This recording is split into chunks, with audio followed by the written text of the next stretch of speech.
ATV Originals. Welcome to Colour Bar. আমি স্নেহা শুরু করছি বিনোদন জগতের স্পাইসি লেটেস্ট খবর আর গসিপ নিয়ে এন্টারটেইনমেন্ট বুলেটিন কালার বার।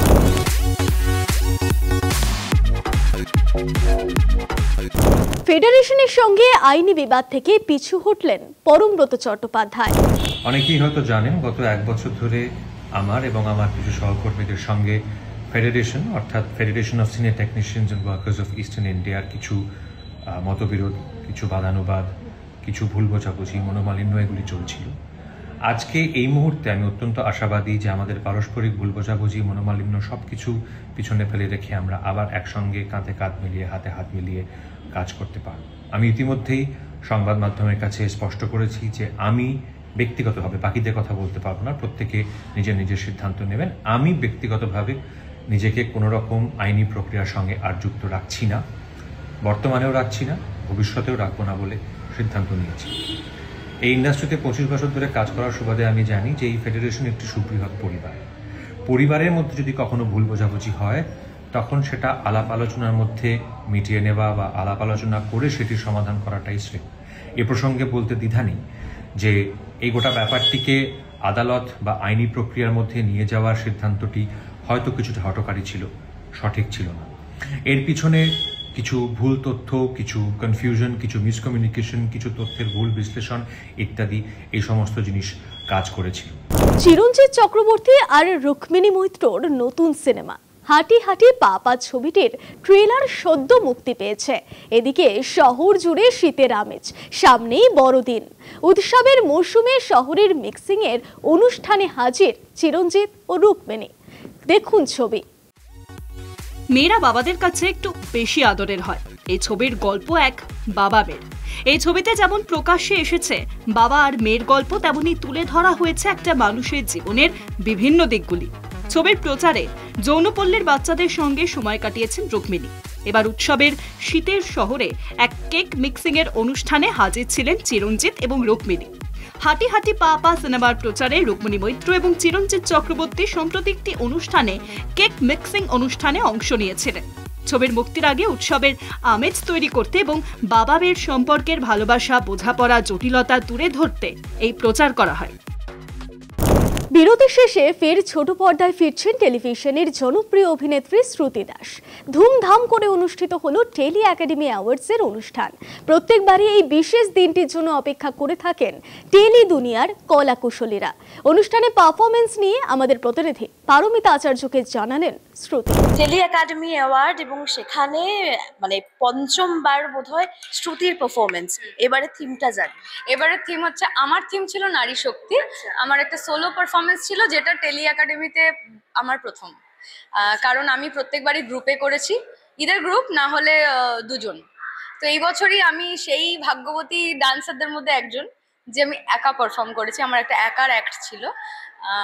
খুব মজা পেয়েছি, কারণ আমার তো নাচই সব, মানে অভিনয় তো পরে এসছে আমার লাইফে। তো এরকম আমার সেক্টরেরই মানে নাচ ছিল, মানে আমি যে ফর্মে বেশি স্বাচ্ছন্দ্য বোধ করি সেটাই ছিল, ক্লাসিক্যাল বেস ছিল। তো জন্য খুব আনন্দ করে করেছি। আর সব থেকে মজার যেটা বিষয় সেটা হচ্ছে আমি কোনো রিহার্সাল করিনি। হ্যাঁ, মানে অন স্পট অভিয়ানদা বললেন যে তুমি তোমার মতো করো, শুধু বেসিক যে হুক স্টেপটা আছে সেইটুকু মিলিয়ে দিও। তো আমি জাস্ট বেসিকটুকুই মিলিয়েছি, বাদ বাকি পুরোটাই আমার অন স্টেজ নিজে ইম্প্রোভাইজ করা। আচ্ছা, এরকম ইম্প্রোভাইজেশন আরো কতবার করতে হয়েছে? অনেকবার, মানে এই যে শুটিং এর চাপে যে ইভেন্টগুলোয় রিহার্সাল করতে পারি না সেগুলো তো সবই অন স্পটই করি আমি। শ্রুতি, যেহেতু নাচটা জীবনে প্রথম ছিল, যদি নাচ আর অভিনয়ের মধ্যে বাঁচতে বলে, খুব কঠিন একটা প্রশ্ন, কোনটাকে বাঁচতে কি আদৌ পারবে? বাঁচতে পারবো না, তবে নাচ আর অভিনয় দুটোই যেহেতু একটা শিল্পীর জীবনের সঙ্গেই জড়িত, তাই আমি শিল্পী সত্তাটাকে হারাতে চাই না। আমি যদি শিল্পী সত্তা আমার মধ্যে থেকে থাকে তাহলে অবশ্যই নাচও থাকবে, অভিনয়ও থাকবে, গান থাকবে, সবই থাকবে। তবে আমার বেস তো টেলিভিশনে না থাকলে আমার মনটা কেমন কুচকুচ করে। তো সেই কুচকুচ করা মনটাকে যে আবার শান্ত করেছে নিশা এবং জোয়ার ভাটা, তার জন্য আমি থ্যাঙ্কফুল। ফেম গেমের হাত ধরে ওটিটি মাধ্যমে জার্নি শুরু করেছিলেন ধক ধক গার্ল মাধুরী দীক্ষিত। ফের একবার তাকে নতুন সিরিজে নতুন চরিত্রে দেখতে পাবেন দর্শকরা। রয়েছে দুর্দান্ত চমক। কি সেই চমক, দেখুন। নতুন সিরিজ মিসেস দেশপান্ডেতে একেবারে অন্যরকম চরিত্রে দেখা যাবে মাধুরীকে। দুর্দান্ত চমক দিয়ে সোশ্যাল মিডিয়াতে নিজের নতুন সিরিজের ঘোষণা করলেন সম্প্রতি মাধুরী দীক্ষিত তার সোশ্যাল মিডিয়া একটি পোস্ট করেন, সেটি একটি 20 সেকেন্ডের টিজার।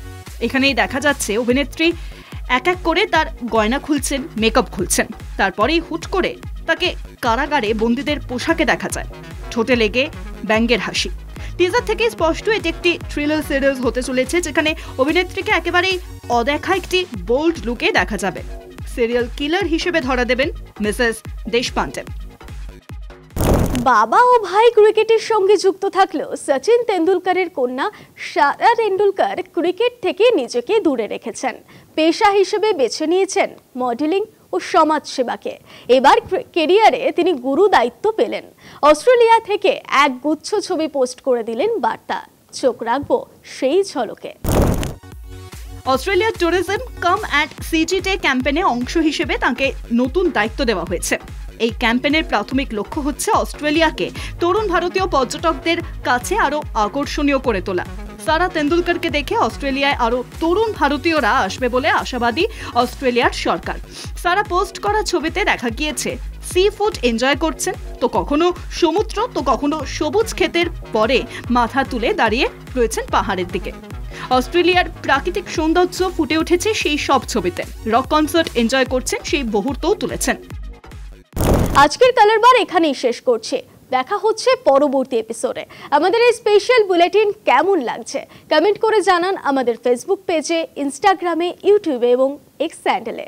এছাড়াও ফলো করতে ভুলবেন না আমাদের website Kolkata TV online. Kolkata TV, রাত দিন 7 দিন।